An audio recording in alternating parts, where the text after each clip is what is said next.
بسم اللہ الرحمن الرحیم۔ السلام علیکم ناظرین، آج کل ایک موضوع زیر بحث ہے۔ اس موضوع کا عنوان ہے کہ بھٹو کو غدار کہنا بڑی زیادتی ہے۔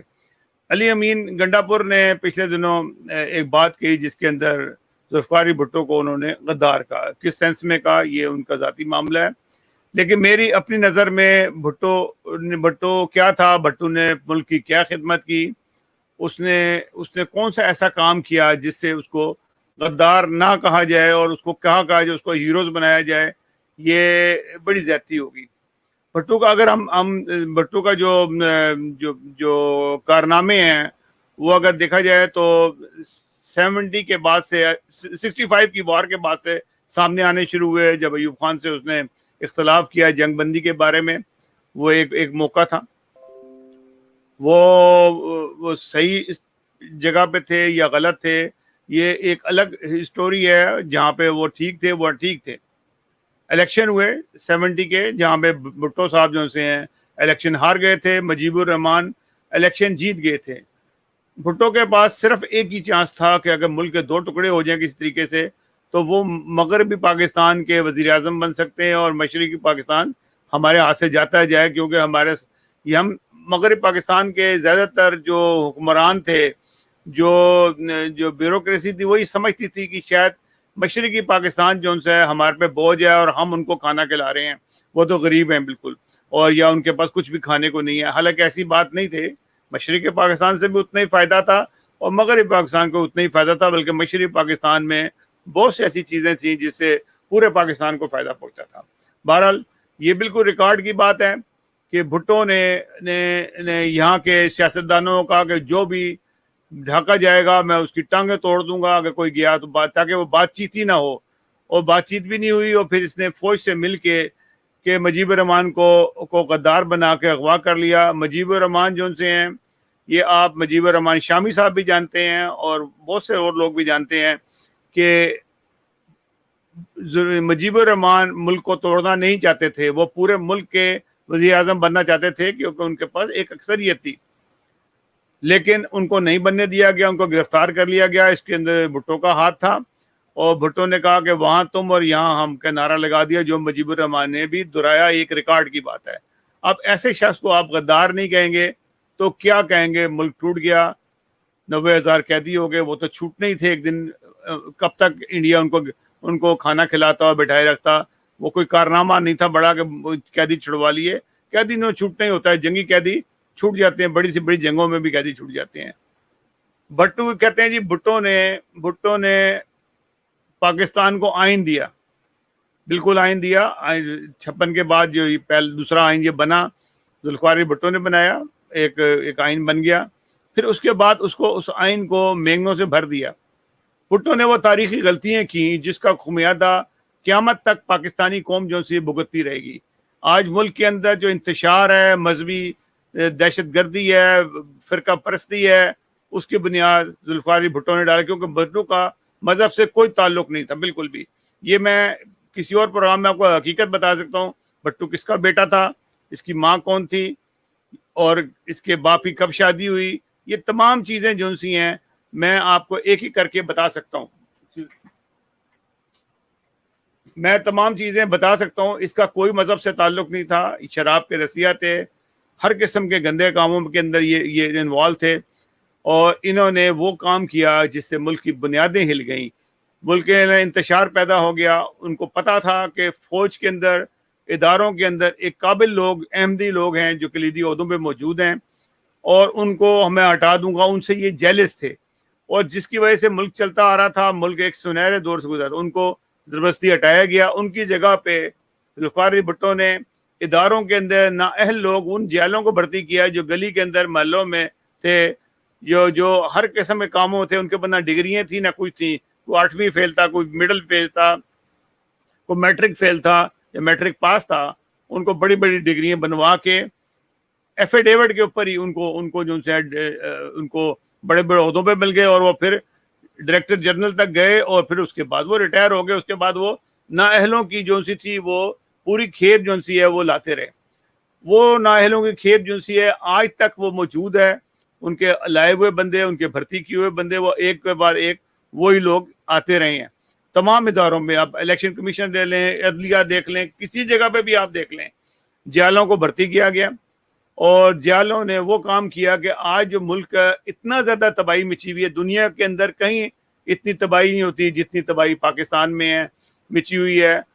پی آئی اے کا بیڑا غرق، ریلوے کا بیڑا غرق، وابڈا کا کسٹم کا بیڑا غرق، ہر کوئی ایسا ادارہ نہیں ہے جس کو آپ ہاتھ لگا لیں اور جس کے اندر کرپشن نہ ہو۔ کرپشن کی بنیاد ذوالفقار بھٹو نے رکھی۔ انہوں نے کہا، کسی نے کہا جی اس نے تو نیوکلر بم جو سا بنایا، اور پھر اس کے بعد اس نے اسٹیل مل دی۔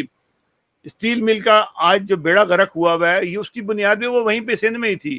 اس کے اندر بھی بھرتیاں کی گئیں، پہلے شروع کے چند سال رشینز نے اس کو چلایا، بہت اچھا چلا، بہترین چلتا رہا، پھر اس کے بعد بھرتیاں شروع ہو گئیں، کیونکہ بدقسمتی سے سندھ کے اوپر جو حکومت پیپلز پارٹی کی رہی، اور بھٹو کے جانشین ہی جو ان سے اس کو چلاتے رہے، جنہوں نے اس کا بیڑا غرق کر دیا۔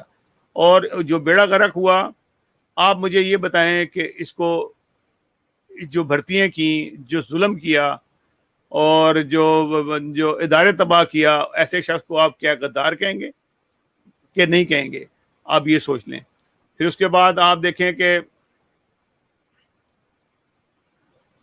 جو قومی ملک میں جو پرائیویٹ ادارے تھے، کارخانے تھے، بے تحاشا کارخانے تھے، لوگ ترقی کر رہے تھے، 22 خاندانوں کا نام تھا، انہوں نے محنت کر کے، انہوں نے انڈیا کو چھوڑ کے پاکستان اپنا سرمایہ لے کے آئے، بمبے چھوڑ دیا، مختلف جگہ سرمایہ لے کے آئے، اور انہوں نے پاکستان میں انڈسٹری لگائی، اور وہ انڈسٹری ترقی کر دی، جس میں ہزاروں لاکھوں لوگ جو سے تھے مزدوری کرتے تھے۔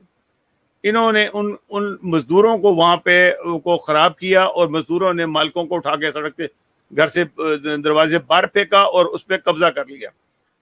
قبضہ کرنے کے بعد انہوں نے ان کمپنیوں کو، ان کو جو بڑی بڑی فیکٹریاں تھیں، ملیں تھیں، ان کو نیشنلائز کر لیا بھٹو نے۔ کیا ہوا کہ یونین بازی ہو گئی بہت بے تحاشا، اور لوگوں نے کام کرنا چھوڑ دیا، اور وہ انڈسٹری تباہ ہوتی گئی، اور وہ حکومت کے اوپر، حکومت کے خزانے پہ بوجھ بننا شروع ہو گئی۔ اور اس کا کیا ہوا خمیازہ کہ آج جو بیچ رہے ہیں، کبھی کسی کا تباہی مچی ہوئی ہے، کسی سے تباہی مچی ہوئی ہے، تو یہ ادارے تباہ ہو گئے۔ تو پھر اب بتائیں کہ بھٹو غدار تھا کہ نہیں تھا؟ یہ اس نے ایک یہ تباہی مچائی۔ اور پھر اس کے بعد 22 خاندان کی بات ہو گئی۔ 1977 میں جب انہوں نے الیکشن کرایا، سب سے پہلے جو ریگنگ ہوئی پاکستان کی تاریخ میں، وہ 77 کے الیکشن میں ہوئی۔ بھٹو چاہتا تھا کہ میں ایسی اکثریت سے جیتوں کہ ان تمام لوگوں کو میں دبا لوں، تو اس کا خیال تھا کہ میں کچھ 70% ووٹ لے لوں گا۔ انہوں نے، ان کے جو کرندوں نے، ہر آدمی نے جیتنے کی کوشش کی، اور لیکن ٹکا گئے کی، اور وہ جیت گئے، اور اس کا کیا خمیازہ بھگتنا پڑا؟ فوجی حکومت آ گئی۔ اور بالکل آج تاریخ، آج پیپلز پارٹی کے لوگ بھی کہتے ہیں، ڈاکٹر مبشر صاحب کو اللہ تعالیٰ جنت الفردوس میں جگہ دے، انہوں نے کئی باتیں سچ کی۔ انہوں نے کہا کہ ٹکا کے ریگنگ کی، اور یہ تاریخ میں اس سے بڑی ریگنگ نہیں ہوئی تھی۔ تو اس کو آپ غدار کہیں گے کہ نہیں کہیں گے، جس نے ملک کا کہ بنیادوں کو کھوکھلا کر دیا؟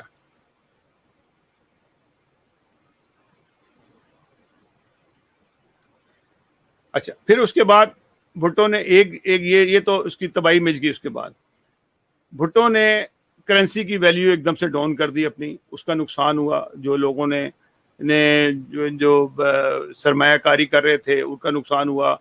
ہمارے جو ان سے تھے، جو انڈسٹریز تھے، وہ ملک کو چھوڑ کے چلے گئے، وہ کوئی جا کے بنگلہ دیش آباد ہو گیا، کوئی ملیشیا میں چلا گیا، تباہی مچ گئی۔ پھر میں آپ ایک بات کرتا ہوں، یہ ہے کہ جو بھٹو، میں شروع میں بات کی تھی کہ انہوں نے نیوکلیر سسٹم جو سے بھٹو نے متعارف کرایا، یہ آپ کی غلط فہمی ہے۔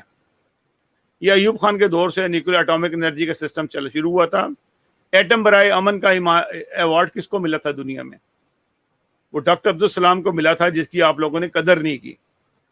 اور انہوں نے ایٹم کو ایک امن کے طور پہ استعمال کرنے کے لیے اس کے بجلی کے سسٹم کو بنایا، سب کچھ کیا، اور وہ ایک کام شروع ہوا تھا سارا، وہ اسٹیپ بائی اسٹیپ چلتا رہتا ہے۔ بھٹو نے نہیں کیا، نواز شریف نے بٹن دبایا، اس سے پہلے سارا کام ہوتا رہا۔ قدیر خان کو چیزیں چوری کر کے لے کے آیا، جس سے کام ہوا، اس میں کوئی شک نہیں ہے۔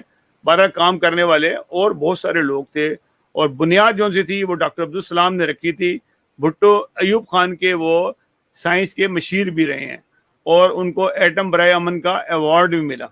تو یہ آپ جو یہ بات کریں نا کہ بھٹو کو غدار کہنا چاہیے، بھٹو نے اتنے جرائم کیے ہیں کہ جس کی ابھی لسٹ بہت لمبی ہے، مجھے ہو سکتا ہے ابھی پوری یاد بھی نہ ہو، لیکن اتنی لمبی لسٹ ہے کہ آپ سنتے بھی آپ کہیں گے یہ اتنے سارے کارنامے ہیں. تو یہ آپ کہیں کہ نا بھٹو اگر اس نے علی امین گنڈا پر نے کچھ کہہ دیا ہے، برا نہ منائے اس بات کا. آج مجھے بتائیں کہ سندھ کے اندر جو حالات ہیں، سندھ کے اندر 1.5 لاکھ تو صرف انہوں نے انگوٹھا چھاپ جو ان سے ہے نا، وہ اسکول ٹیچر رکھے ہوئے جن کو اپنا نام بھی لکھنا نہیں آتا.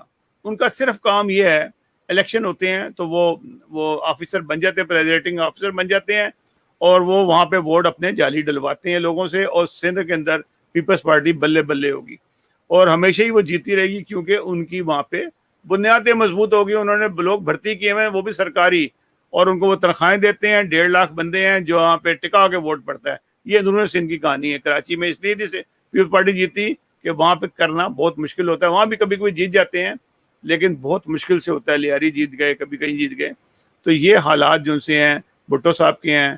میں کہنے والا کون ہوں کسی کو غدار یا کسی کو برا، لیکن حالات تو یہی بتاتے ہیں کہ بھٹو صاحب نے اس ملک کے ساتھ اچھا نہیں کیا، اور جس کی سزا بھی ان کو بھی ملی، ان کے خاندان کو ملی، اور یہ قیامت تک جو سی ہے یہ سزا ان کے ساتھ چلتی رہے گی.